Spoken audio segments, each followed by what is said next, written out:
Para mim, o Fluminense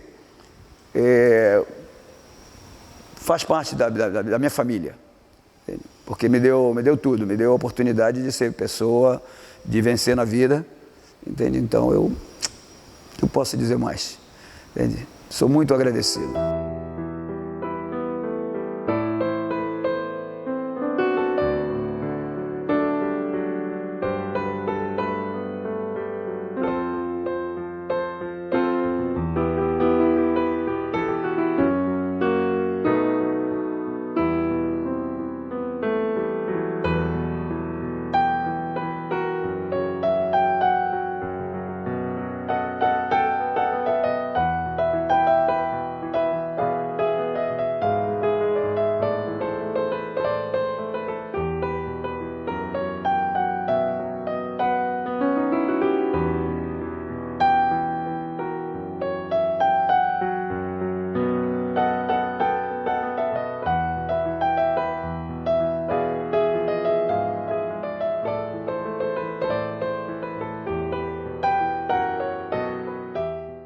Falar do profissionalismo do futebol é falar de um tema muito importante que deve ser repartido inicialmente, que há o profissionalismo e a comercialização do futebol. São duas coisas diferentes, né? A gente observa que o futebol, muito antes dessa profissionalização, ele já é comercializado há muito tempo, né? O futebol chega no Brasil em 1894 e se tem notícia que a partir da década de 1910 já são cobrados ingressos para que as pessoas assistissem às partidas de futebol, né? O futebol, muito antes da profissionalização do jogador, já girava, né? Já fazia girar dinheiro à sua volta, seja através de estádios, de ingressos. Você tem uma série de trabalhos que provam isso, arrecadação,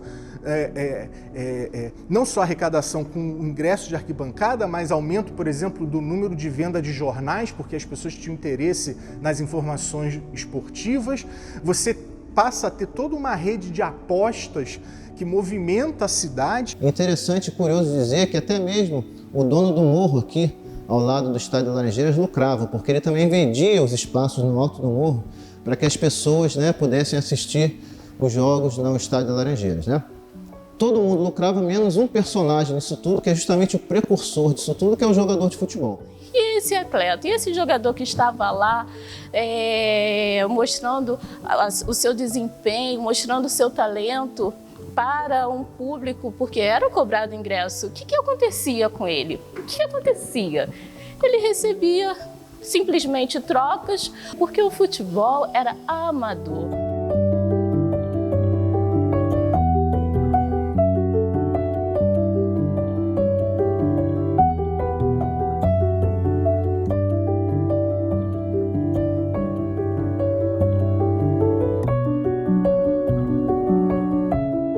O futebol, o esporte de um modo geral, era amador no Brasil e era visto dentro dessa lógica civilizatória como necessariamente amador, algo que não existia na Inglaterra e nos Estados Unidos. Na Inglaterra e nos Estados Unidos, já nesse momento, década de 80, 90 e iníciozinho do século 20, o esporte já era profissional. Em outros países, até na América do Sul, como o Uruguai, como na Argentina, esse movimento de profissionalização ele já estava acontecendo. E por que no Brasil isso não acontecia? E outros países já estarem se profissionalizando, né? Então, no final dos anos 20, a gente já tem, não estou nem falando de nível de Europa, é Argentina, Uruguai, países vizinhos que já estão ocorrendo de forma legal, oficial, o profissionalismo no futebol. E no Brasil isso ainda não tinha, né? Que a gente tinha aquele chamado amadorismo marrom, onde jogadores recebiam dinheiro, recebiam, às vezes, ganhos por determinados benefícios, por determinados resultados de conquistas de títulos, de jogos, mas eles ainda não tinham isso oficializado. Por que amadorismo marrom? Porque, na verdade, nada havia de amador ali, né? O amador era apenas um falso amadorismo, né? Um amadorismo que queria se sustentar com o medo da invasão dos clubes, dos grandes clubes, dessas pessoas integrantes das classes sociais mais baixas, né? Onde você tinha os talentos verdadeiramente futebolísticos. Eram jogadores que trabalhavam em mercearias, armazém de secos e molhados, padaria, açougue, botequim, mas que, no final das contas, não trabalhavam. Eles recebiam por fora nesses locais. Ofereciam a eles um emprego de fachada, porque eles não poderiam ser contratados do clube como jogadores, e esse emprego de fachada apenas acobertava a verdadeira profissão deles, que era ser jogador de futebol. Só que a profissão deles, jogador de futebol, não era legal até então. Portanto, eles não podiam exigir qualquer direito que um trabalhador normal exigiria, né? Então, quando surge o futebol, enquanto atividade profissional, no primeiro momento, alguns clubes começam a renegar essa ideia, né? Mas para o jogador, isso passa a ser uma forma dele ter um emprego. A população negra, a população brasileira ainda tem dificuldade de ter emprego. Imagina naquela época.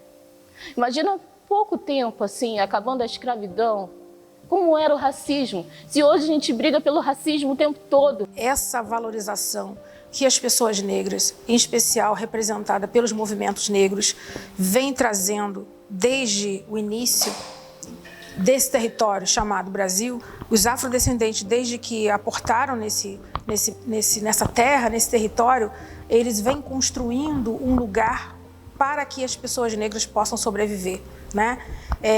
De forma muito visionária, né? Para além do que eles podiam alcançar. O futebol, assim como a arte, não só no Brasil, em vários países, nos Estados Unidos, por exemplo, são caminhos de fazer com que as famílias comecem a alcançar um patamar, uma vida diferenciada dentro da sociedade, comecem a acumular bens.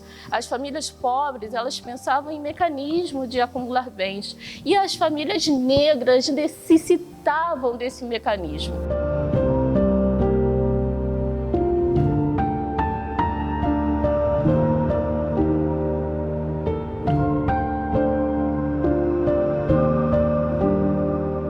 É óbvio que a gente sabe que quando estávamos nos anos de 1920, existia um debate muito grande sobre como este novo modelo de negócio estaria sendo colocado.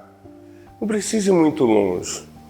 Atletas de basquete profissionais da NBA não podiam jogar nos campeonatos olímpicos porque era entendido que aquela profissionalização não valia, não dava direito. Eu estou falando de um fenômeno dos anos 90. Imagina eu pensar isso ao longo da história. A gente falar ali do período do final da década de 10 até o início dos anos 30 é um período crucial para a gente entender o profissionalismo. Primeiro que a gente está tendo já toda uma mudança de perspectiva do que é o campo esportivo no Rio de Janeiro. O Fluminense tem uma preponderância muito grande nisso, né? 1919 é um ano muito chave a nível de esporte no Brasil, porque é o primeiro ano que o Brasil é sede do Sul-Americano de Futebol, que é a atual Copa América, e é a primeira vez que o Brasil vem a ganhar também. Então, cada vez mais o clamor pela profissionalização no futebol foi se tornando uma realidade, né? Cada vez mais o futebol se popularizava e exigia mais resultados. Cada vez mais o futebol se tornava mais competitivo, né? E essa competitividade fazia com que os clubes buscassem jogadores que se dedicassem exclusivamente ao futebol. Acho que o Brasil inaugurou ali a partir dos anos 30, com a chegada de Getúlio Vargas ao poder, uma nova era para o país, né? Eu acho que a partir do governo Vargas, o Brasil deixou de ser uma fazenda de café para se tornar um país industrial. Vargas entendia que o projeto de civilização, o projeto da nação brasileira passava pelo trabalhismo, passava por inserir aquele trabalhador, aquele cidadão que fundamentalmente era um trabalhador, mas que não tinha seus direitos, não tinha seu espaço na sociedade. O lugar desse trabalhador, né, o que daria para ele, portanto, em última análise, uma cidadania plena, era a carteira de trabalho. Getúlio Vargas traz aí a sua primeira lei no final da década de 30, fazendo com que a atividade esportiva, de uma forma geral, ela se torne profissional. Mas, em 1933, alguns clubes já pensavam nisso, já estavam instaurando isso. Eu destaco aí o Clube do Fluminense.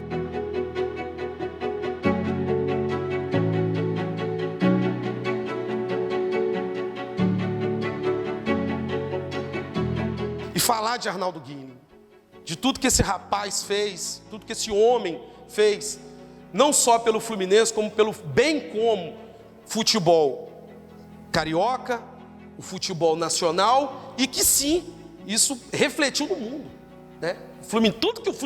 Tudo que aconteceu aqui onde estamos, na rua Álvaro Chaves, número 41, no bairro de Laranjeiras, ele reflete no mundo até hoje. Porque é aqui que começou. A ideia foi feita aqui, e ela não só a ideia de Oscar Cox, os sucessores dele, eles eram aprimorando e tendo novas ideias, e sendo mais criativos, buscando algo a mais. Tudo começou aqui nas Laranjeiras, tudo começou aqui nesse lugar. Era o Fluminense que ganhava tudo, era o Fluminense o papão de títulos, era o Fluminense a grande referência esportiva e cultural da cidade, era o Fluminense que tinha trazido para o Brasil o esporte verdadeiramente popular, que você joga com a bola de meia, que você joga com coco, que você joga com bola de papel.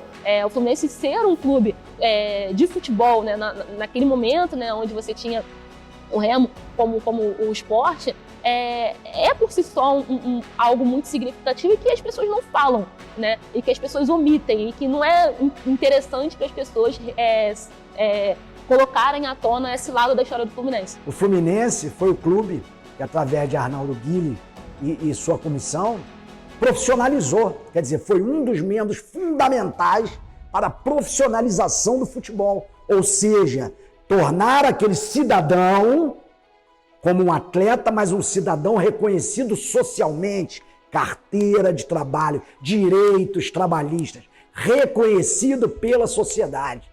Você profissionalizar não significa que todo mundo ia se acostumar com o profissionalismo no estalar de dedo, mas foi um processo, como eu disse, né? Um processo que aos poucos foi trazendo essa perspectiva, foi trazendo esse caminhar, e que, sem dúvida alguma, a gente tem alguns clubes como preponderantes. O Fluminense é um deles, e o Arnaldo Guille, sem dúvida, é o grande nome daquela organização ali que gerou o processo de criar a primeira divisão na AMEA e falar, nós temos que ter uma liga profissional. O profissionalismo no futebol, ele teve seu grande marco em janeiro de 1933, a partir do momento que, capitaneados pelo Fluminense, Vasco, Bangu e América, fundaram a Liga Carioca de Futebol, que foi a primeira liga profissional de futebol no Brasil. O Fluminense esteve em reunião e bancou essa profissionalização. O primeiro jogo, se eu não me engano, foi em 33 contra o Corinthians, e o Fluminense, me desculpem, mas novamente pioneiro na transformação social do esporte futebol para se tornar do amador para o profissional. E aí legitimar, de fato, todos os atletas. Justamente a questão do negro nessa história, do jogador negro, jogador preto, ele tem todas as garantias dadas por essa profissionalização. A regulamentação do jogador de futebol, como a gente conhece hoje, como tudo que a gente conhece hoje, começou aqui, ó, dentro do Fluminense Futebol Clube. Então, quando você profissionaliza o futebol e você coloca assim, não, essa pessoa que está aqui jogando bola todo dia é um trabalhador e ele precisa ter os direitos reconhecidos. Você muda a chave, você muda uma realidade de toda uma população. Então, a população negra que estava sendo segregada, destinada ao mercado informal de trabalho, isso quando conseguia atingir esse mercado informal e tudo mais, quando você mostra, você tira essa lógica, você diz que essas pessoas são trabalhadoras, você traz estabilidade, você traz imensas possibilidades para as famílias, para todo mundo que estava envolvido. Bom, então tem mais um aspecto que eu acho importante, que é a questão de ascensão social do negro por meio do futebol. Dificilmente a gente vai encontrar uma criança e um adolescente que não tenha uma paixão ou não tenha um interesse pelo futebol, pelo esporte. Então, dos esportes tradicionalmente que adentram qualquer cotidiano, qualquer universo, qualquer espaço, o futebol é um deles. E o futebol acaba sendo uma rampa. Aí a gente pode usar a palavra sonho, sim, porque aí ela se adequa. Uma rampa para que esse menino venha a ascender como um trabalhador. E a gente está aqui para quê? Para questionar, para orientar e fazer desse atleta um cidadão cada vez mais consciente e melhor nas suas atitudes. Inclusive podendo e devendo se posicionar O clube de futebol, ele é social fundamental para as transformações e para a ajuda dessas transformações sociais.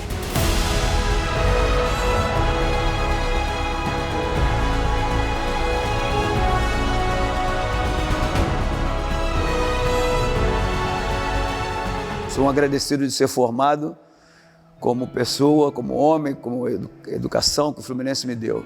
E sou uma pessoa muito agradecida a esse clube que estará sempre na minha vida, né? O Fluminense, entende? Pagava os meus estudos, né? Quando eu iniciei, estudava aqui no Rui Barbosa, e o Fluminense é quem ajudava, né? Para que eu tivesse uma melhor formação estudantil também, né? Então, eu falar do Fluminense até me emociono, né? Porque são coisas tão maravilhosas que tenho muito dentro de mim, entende? Só me ajudou e sou um agradecido de poder ter vivido nessa casa e que é minha casa até hoje. Porque eu cheguei aqui varrendo o clube. Cheguei aqui varrendo o clube. Hoje eu sou um cara que, por graças a Deus, eu conheço vários países do mundo, conheço várias coisas. Vim de uma família muito humilde. Assim, cheguei a conselheiro do clube, né? Eu, um homem negro, né? Uma pessoa negra. E isso é muito importante. Eu sou filha do Fluminense, o Fluminense me criou. Eu cheguei aqui, eu era uma menina. Cheguei uma menina. E eu vou fazer 57 anos amanhã e só tenho a agradecer. Tudo que eu conquistei, eu agradeço ao Fluminense. Depois da minha chegada aqui, minha vida melhorou. Tanto como financeiramente, como pessoa também. Que eu abracei também, é uma família. Para mim, Fluminense é a minha segunda família. Me tratar dessa forma tão grandiosa, tão respeitosa. Então é por isso que eu falo que realmente o Fluminense é um clube especial. O Fluminense faz parte da minha história, enquanto mulher, enquanto pessoa, enquanto filha de negro. O Fluminense, né, que é um clube que eu gosto muito, que convivo há vários anos, né? Eu sou muito grato ao Fluminense por ter me dado essa oportunidade de viver aqui 2 anos, né? Queria ter vivido o resto da minha carreira. Foi maravilhoso e o carinho, né? Como eu estava passando ali, ainda o torcedor tricolor, olê, olê, olê, olá, tu tá. Então isso não tem preço, eu acho que isso eu vou levar o resto da minha vida. Eu tenho conseguido fazer a diferença na minha vida através da minha dedicação, porque eu gosto muito do que eu faço. Eu acho que daqui a uns 3 anos eu devo estar próximo de me aposentar e já estou pensando como vai ser, porque eu não consigo me ver fora do Fluminense, porque eu me sinto tão inserida. Tive muitos ex-companheiros, né, que foram criados comigo no Borel, que a maioria deles não chegaram a nenhuma parte, não tiveram oportunidade, entende, de ser, entende, educado como eu fui aqui dentro, né? Foi até a satisfação de chegar no primeiro time do Fluminense, que para mim foi uma alegria. O que eu sim sei é que eu tive a oportunidade aqui de ser um rapaz bem formado e fazer alguma coisa com a bola, né? Então, isso para mim foi maravilhoso. Meus amigos se tornaram bandidos, né? E acabaram morrendo. E é triste porque eu tive a oportunidade, mas eles não tiveram uma oportunidade. Eu acho que o futebol, na minha opinião, foi muito importante na minha formação como homem e como pessoa. Eu deixo bem claro que hoje eu sou feliz de trabalhar no Fluminense. Tenho exatamente 40 anos de clube, muita dedicação, muito amor. Isso aqui é minha profissão, é o que eu gosto de fazer, é o que eu adoro esse clube que eu aprendi a amar como se fosse a minha própria família. Você cresce no trabalho, você cresce como pessoa, cresce como um ex-atleta, como fui, e hoje como um funcionário do Fluminense. Eu acho que isso é muito importante, porque a gente faz com que as coisas melhorem. Eu cheguei ao clube, fui muito bem recebido em todos os aspectos, fui valorizado pelo trabalho. Hoje é uma honra fazer parte do grupo do futebol principal. Essa parte de você trabalhar num clube e principalmente o Clube Seu Coração, é muito bom, porque como torcedor, qualquer conquista do Fluminense parece que a gente conquista, né? A gente não fala, eles ganharam, nós ganhamos, sem ter feito nada, torcendo. Você imagina trabalhando no clube. Até me emociono falando do Fluminense.